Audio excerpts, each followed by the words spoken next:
snack on something. I'll finish explaining this. It's taking a lot of like mixes, and so I've been trying it for a while. And then when you when you make a candle, you have to wait at least 5 to 7 days to light it. Otherwise, you don't get the full potential of the scent. So it takes a lot of time to test stuff.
mindset, but at least like I don't know. You know, like when you're a consumer and you're a brand owner, it's like two different things. But for me, they need to be coherent. So, yeah, we'll see how that goes. I'm really going to like educate myself about everything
a physical therapist, but I don't really know what to tell them. I'm gonna be like, hi, I work on my Mac, on my couch. They're gonna be like, well, duh. But I don't really like working on my PC. It's,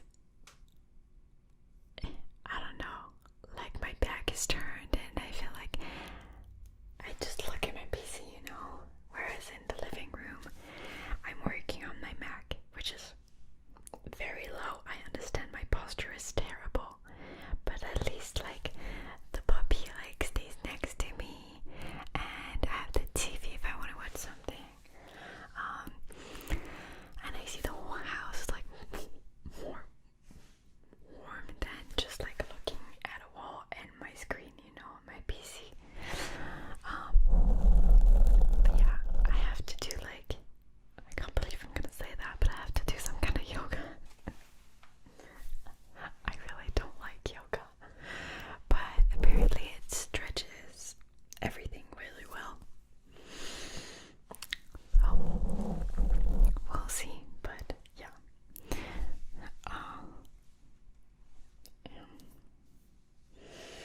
I'll find a solution because I want to go back to dancing, but I'm scared because my neck, I can hear something in it. Okay, today is good. I've been trying to stretch for a while now. Just doing like this and it pulls the whole back. But yeah, I want to go back to dancing and there's a lot of neck moves, you know. Okay, I hear it. There we go. And when I move my neck sometimes, there we go. I hear like, it's not bones, it's like, I think it's some kind of something rubbing against my bones or